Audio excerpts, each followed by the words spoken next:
Hey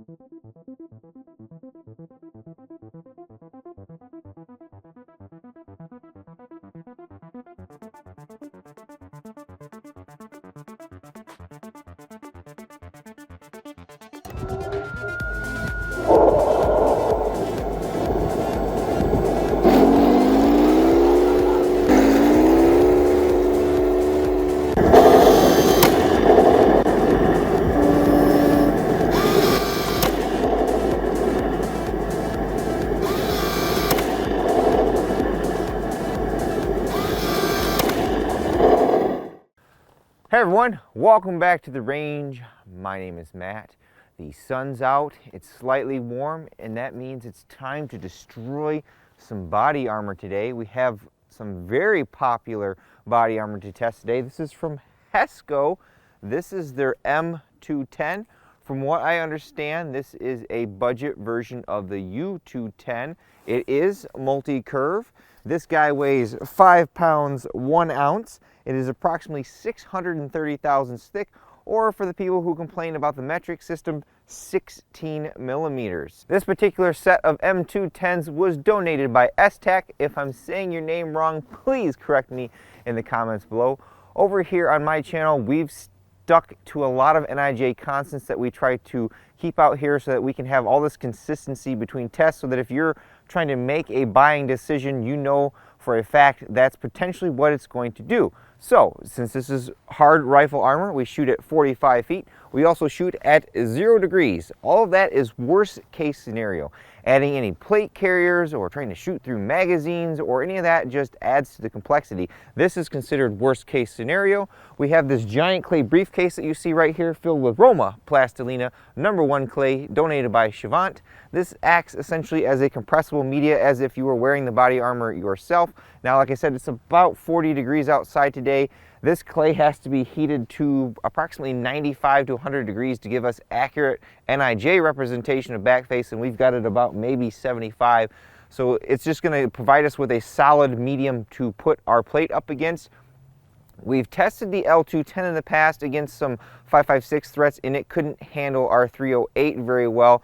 So we're pretty much going to have a very similar threat profile on this plate today. We also use a chronograph whenever possible. We have a Pro Chrono PAL Digital DLX at about 15 feet. Since this employs a ceramic strike face per the N.I.J., I have a nice little drop test rig that we drop this plate on its face 2 times per that standard. And at the beginning and end of all my videos, we put a spreadsheet here with all the threats that we're going to shoot at it, and then I fill all the data in at the end in case you miss something. Since the Hesco M210 is rated for our 7.62x39 BZ API, and unfortunately I don't have any of those because those are like $100 a round, I have a replacement for it in our 300 Blackout.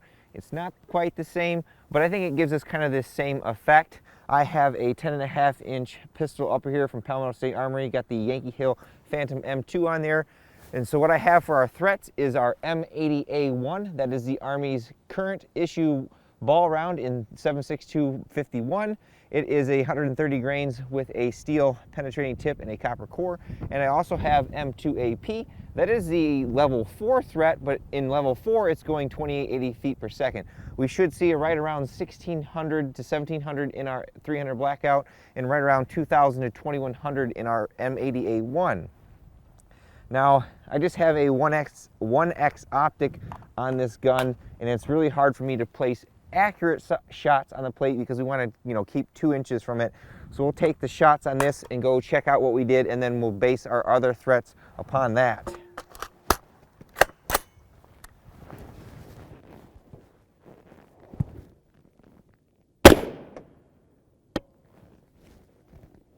Yeah, a little slow on the M80A1.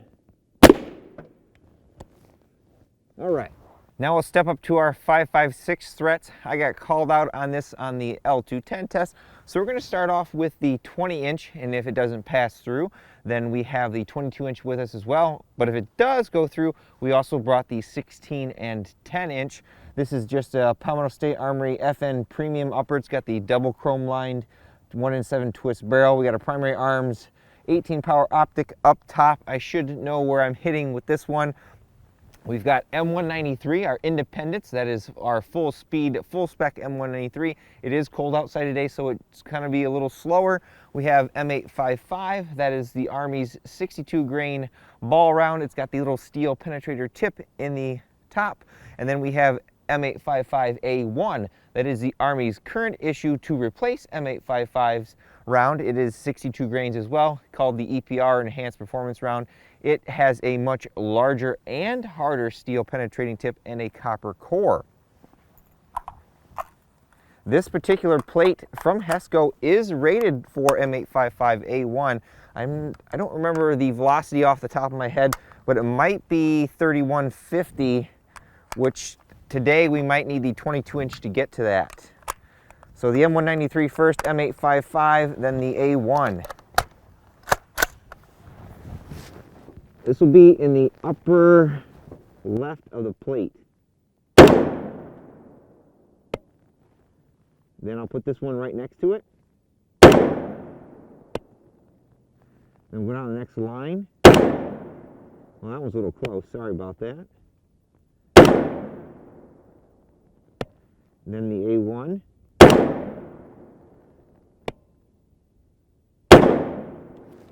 Okay.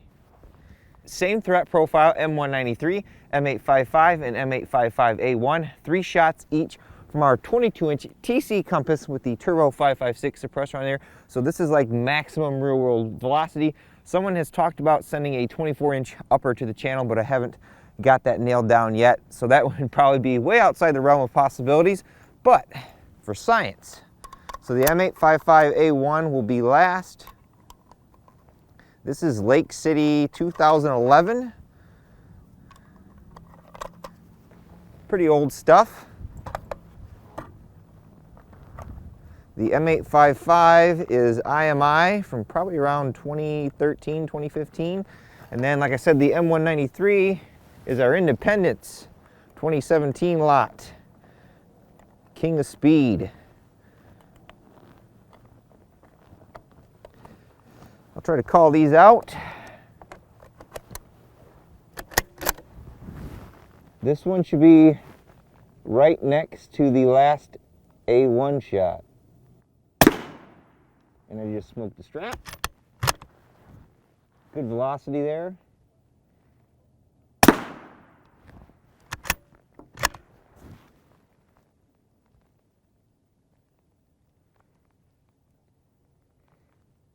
I'm going to put this one very close to the edge, just because I'm curious.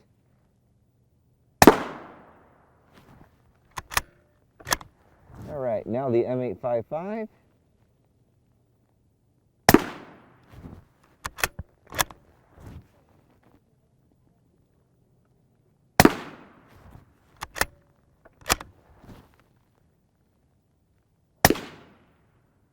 We're on the row above the first 2 shots from the 300 blackout. Now the A1.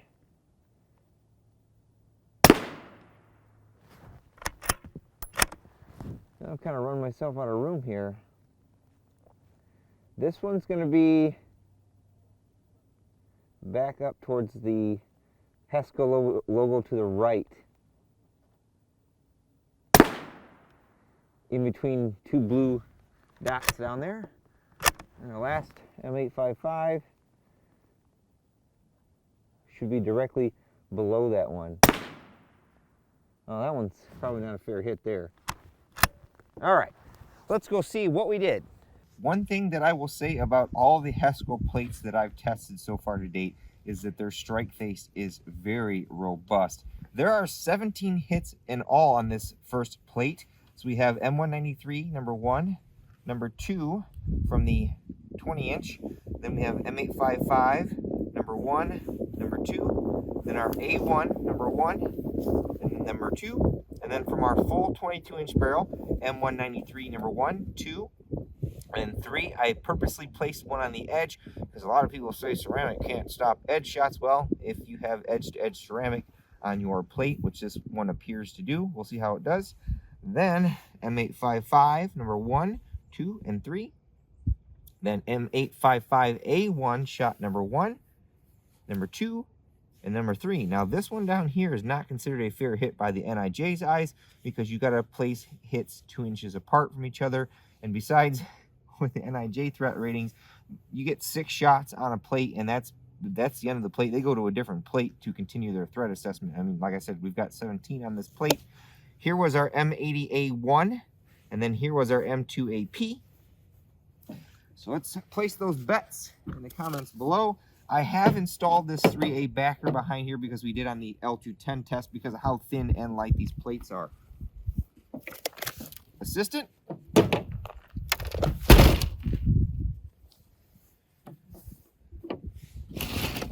It looks like that M855A1 shot right there, that one that wasn't considered a fair hit, is our only penetration on this plate. There is a little bit of back face there, I would say the most on that area, but that's very controlled. Now we've seen from the Hesco 3810 and the L210 that they're not using a pressed backer. Our edge shot was stopped. There is our A1 shot there. I'm reusing this 3A backer, but that is a fresh spot right there. And did the 3A backer catch it? It did. So if you wore a 3A backer behind that and you took a close proximity shot from M855A1 from the longest barrel length possible at 45 feet, it would stop it. I would say this is a fairly impressive plate. We have plate number 2 strapped to our clay briefcase because now I want to see how these will handle 308. They are not rated for any 308. They're only rated for 7.62 by 3.9. Like I said, the BZ API and the mild steel core. Those are 123 grain-ish projectile going around 2,300 to 2,400 feet per second. So I have some 308 threats that will be interesting out of our 16-inch. This is our CZ557 Urban Counter Sniper with our Yankee Hill Phantom M2 on here. On a side note, to pause all the testing, I appreciate everyone that is a Patreon supporter, or I think YouTube has the super thanks that you can drop someone some money to give them thanks for the video if you block ads. Because I go through a lot of stuff like our straps and our ammunition, especially the M855A1 and the M80A1 and M2AP. That stuff gets really expensive, and I'm doing a lot of this testing and even more of it. So anything that you have that you can give, thank you very much. I appreciate it very much. So I have M80 ball, that's 145 to 150 grain full metal jacket, our Poonsang or PMC. I have Lake City M118 LR. I think it's 175 grain boat tail hollow point. Then I have some Hornady Super Performance 178 grain. Take that shot last. Then the M118 LR. And first, our PMC. I'll place these 3 shots on the upper part of the plate, and then I'll go down and check it. If it stopped it, well, you'll know because I'll go to a longer barrel length, but I think we'll get out the 22-inch as well. We still have the 3A backer behind this plate. So this one's going to be the upper left of the plate. The sun's in my eyes.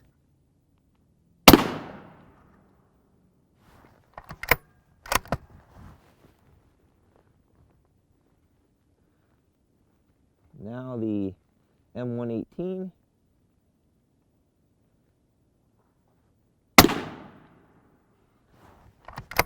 .23-21, and then the Hornady.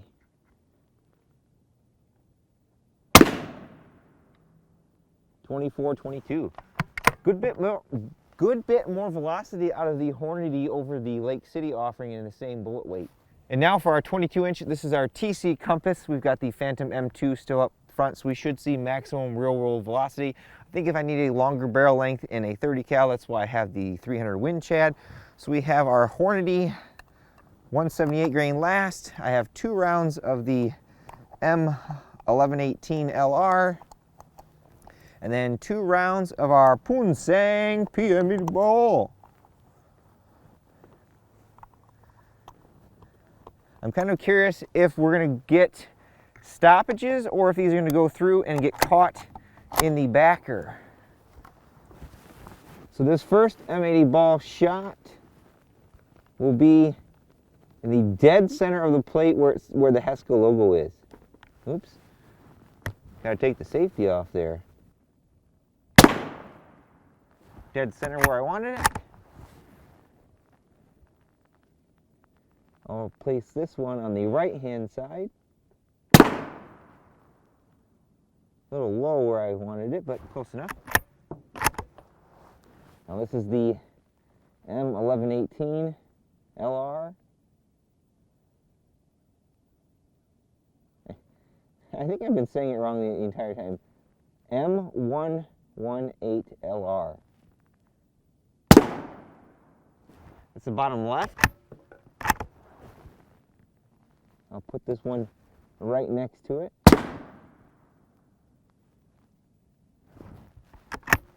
Then the Hornady. I'm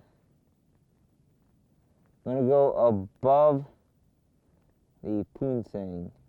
Back towards the top. The middle strap on the right. Perfect. Okay, for our 16-inch, here was M80. Here was our M118 LR. And then here was the Hornady. Then from our 22-inch, here was the M80 shot number 1, shot number 2. This was the Hornady. And here were the two 118 shots down here. All of these I would consider fair hits. They're all 2 inches from each other. These ones are a little close up there, but I'll call them a fair hit. Take off my straps. Good thing Menards has 11% rebate because I got some more of these over the winter time. Oh! No pass. Whoa, wait a minute, folks. Wait a minute. Uh-oh, Raggy, I see what looks like a penetration there. We'll check. We do a teardown on all of our plates when we're done to confirm any final penetrations. So it looks like... it's hard to say if there's a penetration there or not, because that is from the M855A1 on the first plate. You know, that's shame on me for not having funds to buy more 3A panels. Now, we do have quite a bit of dimpling on the back of this plate here, but I'll remind everyone again, this plate is not rated for any M80 ball, and it stopped at least 2 of them. Check our 3A that I think I can get rid of. Those are some good size dimples in the clay there. Like I said, this is cold, so in the real world, you're going to see more, but I don't see any holes in the clay. So if that did penetrate, our 3A backer stopped it. Now, as far as our back face goes, our 22-inch is going to show us the most, and that's the one that penetrated 35 millimeters. These shots down here are kind of hard because of how the clay. 26 millimeters. This one right here, 23. So against, hunting loads at range, that 16-inch, that's going to give you a couple hundred yards out. Those particular rounds were stopped. Our full bore 22-inch, at 45 feet are giving us maximum velocity. Maybe we should try to place a couple more hits on this plate and see if we get some penetrations right here and here. I think we'll take 2 more shots from our 22-inch with our M80 ball just to see if we get a solid penetration on there.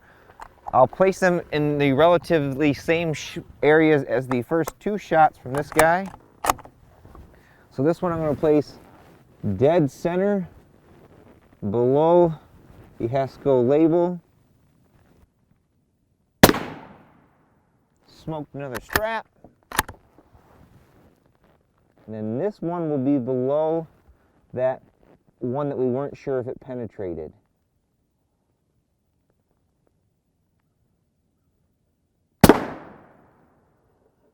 Nice, right where I wanted, right above number 2.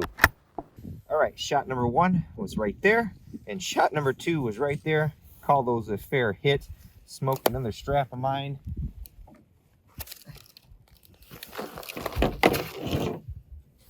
No pass through, folks. Stop that guy. And this guy, this one has the most amount of back face. As I mentioned, I don't think Hesco presses their polyethylene. You can kind of tell by the fact that it's bunched up like that. So like now this part of the plate down here has no polyethylene on it, but it stopped it. Now that's going to have the most amount of back face. It's not too bad. So it looks like our only penetration was that M80 ball that was over here close to the edge that somehow found its way through. It's almost like it kind of went in that way a little bit. All right, we've got our M210s torn down here. The plate on the left was number 1 with most of the 5.56 threads on it, and plate number 2 is on the right here. I tried to measure the strike face on this, and if I just incorporate all of the material that makes up this part of the plate, we're around 287 thousandths. On this plate, I found a good section of ceramic, about, an inch in, and we measured 253 thousandths. So it's really hard to tell exactly how thick the ceramic is and what you could consider the strike face. But for all intents and purposes, I think from now on, when I measure the strike face, I'm just going to go by with whatever material makes up the first part of the plate, obviously excluding any of the strike face foam, which is the M210 does not have. They are using alumina. We do have a little bit of foam on the outermost edge here to protect the ceramic against any side hits. On our first plate, the only confirmed penetration was that unfair hit that you see right there. Now, someone had speculated the performance increase from our M210 versus the L210 possibly was the backer. This appears to be polyethylene. Again, I can't tell if this is pressed. We'd have to have the manufacturer confirm or deny if they use a press. But this does appear to be pressed because it's holding its shape fairly well and it's rigid. Normally these will separate kind of like a deck of cards and you can peel them away. So here is the M210 backer, and I happen to have the L210 right here. So you can see that there's a difference. Hopefully you can see that there's a difference in the material quality or makeup of these two different types of materials. Like I said, maybe this is a fiberglass type material. This to me definitely doesn't appear to be pressed because of how easily it came apart. Here was the second M210. This was all of the 308 threats. You can see again how well the bonding process that Hesco does with whatever layer this is in the adhesive, how well the strike face is still together. Look at all of the solid area around some of the hits. This is still good area and it stays bonded to the backer, and it is cracked, but it still retains its shape. Now, our 308 thread did bunch this up, but it's still together. And then there's the back of that second plate. Some random wording on there from Hesco, no idea what any of that means. But it would appear in this case, the strike face thickness on the M210 versus the L210 are very similar. They are alumina, but there are different grades of alumina. So that's, again, I have no way of telling you what the difference in the strike face quality is or the backer, but it would appear in this case with the M210, the performance increase in its ability to stop our 308 threats is solely because of whatever this backing material is. Well, I think Hesco hit one out of the park with our M210. This plate performed really well across our wide spectrum of threats. Now, like the L210, we had temperature working against us for seeing maximum velocity. So, when I do these tests, they are worst case scenario. You should take them with a grain of salt. And obviously, if you see this plate stop around here on my channel, you should seek out having the manufacturer test that in an official NIJ lab. The M210 has a few positives. It is rather lightweight, it is thin, and it's multi-curved. Our L210 is only single curve, but I think one of the downsides to the M210 is its cost. One M210 plate I think is around $300 to $325, where you can get a set of L210s I think for right around $350 to $370 shipped. So that definitely is something to consider, although I think with the backing material that the M210 is using, this is offering us superior performance over the L210. We still don't have a definitive answer on M80 ball threat at the specified velocity, but this plate handled those 308 threats a lot better than the L210. It's about time for me to hit the sack because I'm tired. I did 2 workouts today, did a lot of wall walking and box jumping and dumbbell snatches, and then like a moron, I did some hand release push-ups and some strict ring muscle ups. So I don't even know if I'm going to be able to give you the thumbs up at the end because my arms are throbbing. But at the end of all my videos, I take a moment to thank all those who help make these possible, because none of this stuff is cheap to test. Number one is my Patreon supporters. Number two is STAC, who donated those plates for us to test with no strings attached for me to destroy as I please.